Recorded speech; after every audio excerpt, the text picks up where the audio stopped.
जी। तो अब ऐसा है कि एक सेकेंड। जी, हम लोग ये डिस्कस कर रहे थे। अब हम आ जाते हैं। पहले हमने जो है वो क्या देखा कि we have the word in Arabic and we need to know that how many types of the word. All right, how many types of the word. उसके अंदर क्या आ जी। जाता है? इस्म, फेल और हर्फ। ठीक है, उसके बाद हमने ये देखना है कि हमारे पास जो इस्म है उसकी कितनी कैटेगरीज होती हैं। ठीक है, इस्म के अंदर हमें चीज़ों को फाइंड आउट करना होता है। Like for instance we have एक सेकेंड।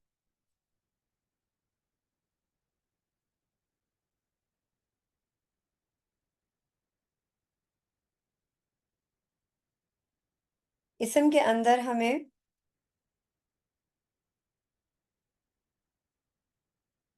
4 कैटेगरीज देखनी होती हैं। We have 4 categories.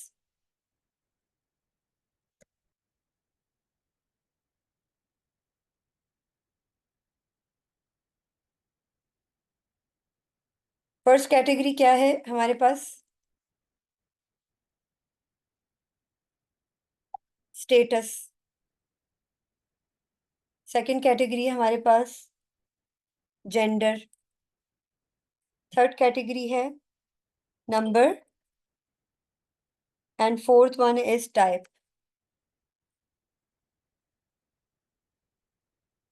ठीक है, अब इन चीजों को समझने से पहले सब first of all let me clear to you guys that we need to understand that हमें ये बेसिकली हम यहाँ लैंग्वेज सीख रहे हैं। ठीक है, और लैंग्वेज की कुछ कंडीशंस होती हैं। अगर हम उन कंडीशंस को फॉलो नहीं करते तो क्या होता है हमारे साथ? Without practice, without fulfilling the conditions, it can't work, it can't move on, we can't improve ourselves in understanding the language. So firstly हम उन 4 कैटेगरीज को डिस्कस करेंगे कि हमने लैंग्वेज को इम्प्रूव करने के लिए क्या करना है। इसमें क्या आ जाता है? To learn Arabic language which things are mandatory।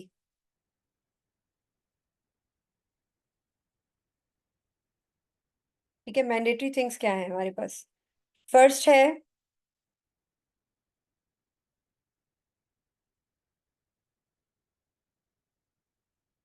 Reading. Next है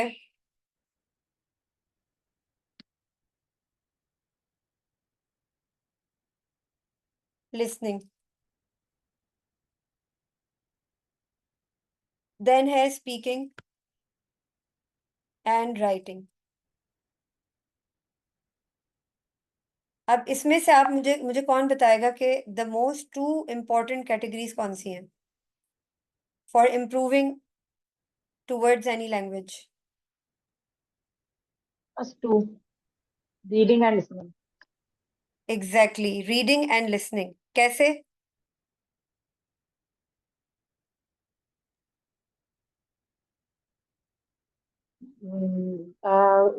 If we want to speak like the native, like we speak our language, we learn through listening and then speaking. First thing is listening. जब हम सुनते हैं तो फिर हम बोलते हैं, और उसके बाद सेकंड को जो है वो आपकी रीडिंग आती है कि आप उसको पढ़ते हैं तो फिर आप उसको अंडरस्टैंड करना शुरू करते हैं चीज को, तो फिर आप उसको लिख भी सकते हैं, फिर आपको डायलेक्ट यानी लिखने के तरीकों का पता चलता है।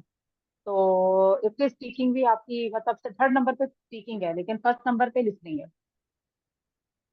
ठीक है, बट आप देखें रीडिंग और लिसनिंग जो है ना ये आपका आउटपुट है, सॉरी इनपुट है। यानी हम जब अपने माइंड को अपने ब्रेन को इनपुट देंगे तभी तो हम आउटपुट देने के काबिल होंगे ना। तो reading and listening is very much important. ये मैं आपको इसलिए क्लैरिटी के साथ बता रही हूँ क्योंकि अभी हमारा आज फर्स्ट डे है। We need to work on that. We need to read aloud regularly. First of all, jot down your schedule towards the practice of Arabic. Like you can take out 1 hour regularly. In 1 hour, you have to distribute the uh, chunks chunks of time. Like 15 minutes, you can give to the reading and read aloud. I will give you some of the Arabic books. Also, you can read the Quran aloud automatically when regularly we used to get the practice of Arabic speaking.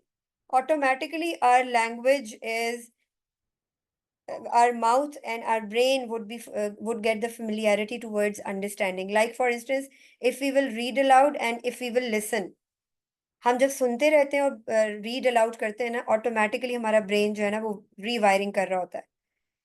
जब हम सुनते हैं और read करते हैं तो automatically we can speak and we can write. Mind it. So for improving any language, these two important things we need to remember, that regularly we need to take out the time for reading and listening. And this would be the input which will go to our brain and it will process, and after the processing we will give the output in the form of speaking and writing. I hope you are getting my point. So it would be better that from today, just sit and jot down in your notebook that how much time and which time from the during the whole day, which time would be feasible for you. So our surrounding distractions would be less and your focus would be more towards understanding the Arabic language. Try to implement these practices, small sentences. When we will in our third day of week, we will start doing the conversation practices, and small sentences making we will do the practice in the form of role model and in the form of paragraph speaking, paragraph practicing, preparing. Like you have to, I will ask you to discuss about about my house or about my school or this and that. So you guys have to know that how can you rewire your brain towards improving your Arabic linguistics. So you are not supposed to skip this practice, because if this would be implemented in all matters in your life, whatever you want to get in your life in terms of your target or task, you will not able to get your target unless it will be the regular consistent work on it, consistent hard work, consistent effort, consistent energy it needs. If you guys are dedicatedly willing to give your time, so it would work. Otherwise, it won't get work.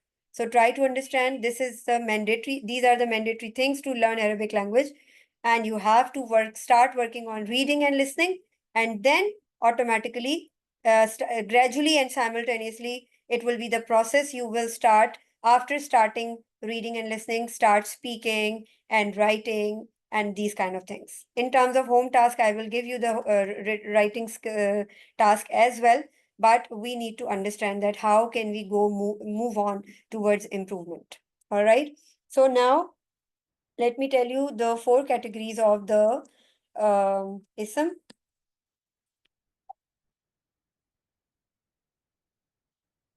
First one was, what did I say? Anyone remember? Status. Status. Yes. Number 2 is gender. Yeah. Number 3 is number.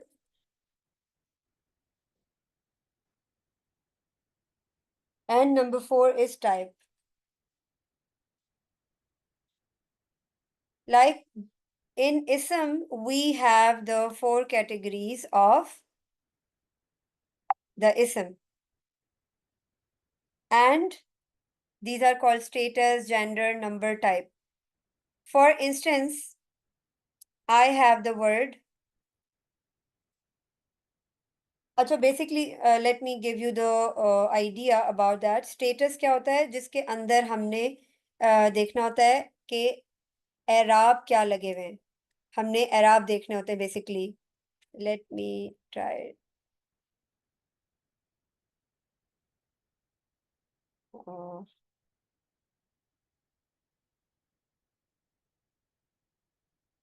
Okay, leave it.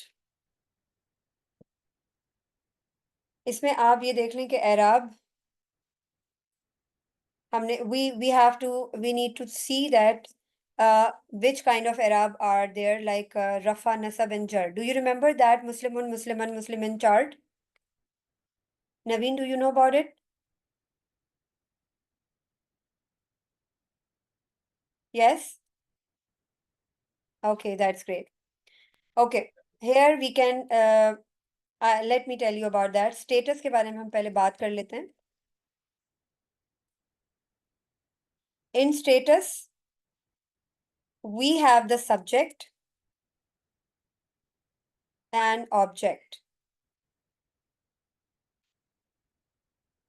Like for instance, let me make a sentence.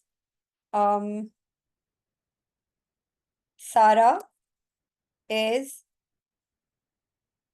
washing the dishes.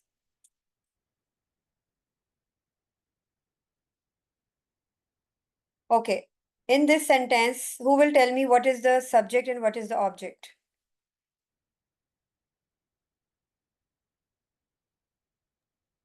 Sara subject and dishes.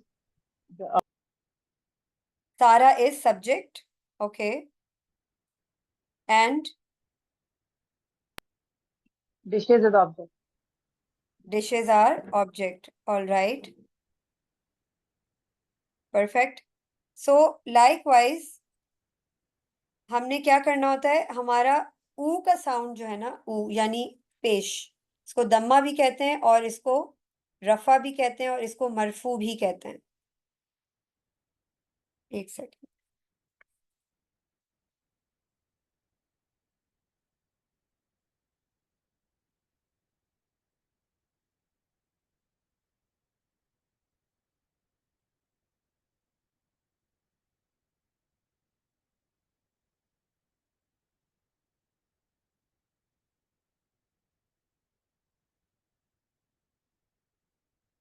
Okay, ये यहाँ आ गया. हम फिर यहाँ पे कर लेते हैं.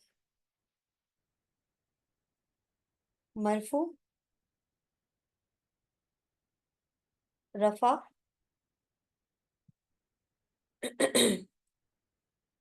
दम्मा. ये क्या होता है? पेश.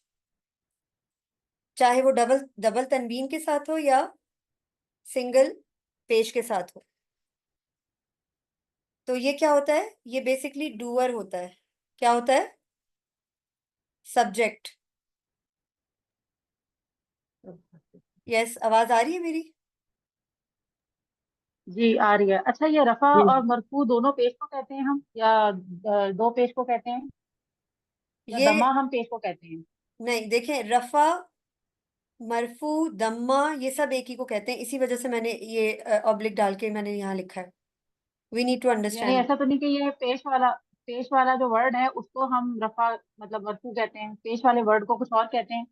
नहीं नहीं नहीं, ये पेश को ही मैं कह रही हूँ. पेश को ही मरफू कहा जाता है. ठीक है, ये पेश ओके, के तीनों नाम है. एग्जैक्टली. मरफू, रफा, दम्मा. दिस इज पेश एंड डबल पेश, तनवीन पेश. It is called doer. Okay, doer या फिर सब्जेक्ट. ठीक है. एंड हेयर दिस इज सारा is मरफू. So we need to understand that its first category is status. And how can we understand about the status? That हमें अब यहाँ सारा जो था ये मरफू था. अब हम आ जाते हैं नसब पे. हमारे पास है मंसूब, नसब, ठीक है, जबर और फतहा. ये है जबर. ये जबर है और ये डबल जबर है यानी तनवीन. दिस इज कॉल्ड मंसूब, नसब, जबर, फतहा. ये सब नाम है इनके. जैसे यहाँ मरफू, रफा, दम्मा, ये सब्जेक्ट था. और ये क्या है? ये ऑब्जेक्ट है. इट इज ऑब्जेक्ट जिस पर काम हो रहा है. Are you getting it guys? जी। इसका साउंड है ऊ, और इसका साउंड है ई, सॉरी आ। ठीक है। अब हमारे पास रह जाता है कसरा, वो होता है जर। उसको मैं यहाँ लिख देती हूँ, यहाँ, हाँ यहाँ लिख सकते हैं। कसरा जो होता है ना हमारे पास, वो होता है मजरूर, एक सेकेंड, जर, हरफे जर, सॉरी, हरफे जर भी कहते हैं, मजरूर भी कहते हैं। अच्छा, और कसरा, और क्या कहते हैं हम, जेर।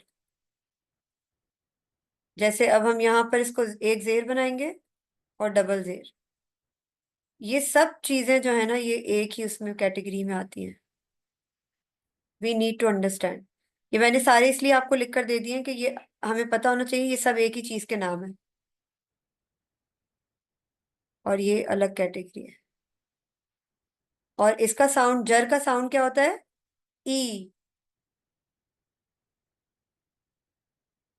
और इसकी सबसे बड़ी निशानी ये है कि प्रेपोजिशन के बाद, अगर ये प्रेपोजिशन के बाद जो भी वर्ड आता है वो कसरा के साथ आता है, उसमें जेर आती है। मगर इसके अलावा कुरान के अंदर, अरबिक के अंदर बे इंतहा अनलिमिटेड चीजें ऐसी हैं जो बस हैं, उनकी कोई लॉजिक नहीं है। समटाइम्स ऐसी चीजें हैं जो हमें पता होनी चाहिए, वो हम आगे जैसे जैसे सीखेंगे तो हमें आइडिया होता जाएगा, we can get to know about that. But हमें ये पता होना चाहिए कि स्टेटस पे अगर हमें वर्किंग करनी है तो स्टेटस को समझना कैसे है। इसमें कोई क्वेश्चन है सो फार? जैसे ये सब्जेक्ट में पेश है या मरफू है और ऑब्जेक्ट के लिए फतहा है, तो कसरा इस तरह किसी चीज को इस तरह डेजिग्नेट नहीं करता, सिर्फ प्रेपोजिशन के बाद जो वर्ड आता है उसमें कसरा होता है, चाहे वो सब्जेक्ट हो चाहे ऑब्जेक्ट हो। जी, हर्फ हर्फ ये जो इसको मजरूर, जर और मजरूर कहते हैं ना, इसीलिए कहते हैं कि जैसे मैं आपको एक एग्जांपल देती हूँ, एक सेकेंड।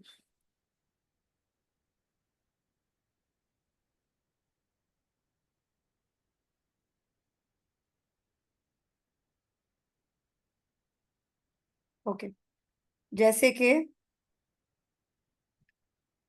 हम कोई जुमला बना लेते हैं, अस्कुनु फिल बैती। अब मैंने फी लगाया है ना, फी, फिल बैती, फी के बाद बैती आ रहा है, बैता या बैतू नहीं आ रहा ना। जी जी ठीक है। तो ये जी। हमने ध्यान में रखना है कि हमारे पास जहां हरफे जर होगा, उसके बाद वाला जो भी वर्ड होगा वो कसरा के साथ आएगा। बट उसके अलावा मैंने आपसे कहा, अभी हम जैसे जैसे आगे बढ़ेंगे तो हमें आइडियाज होते जाएंगे कि हमने किस तरह कौन सी चीजें करनी है।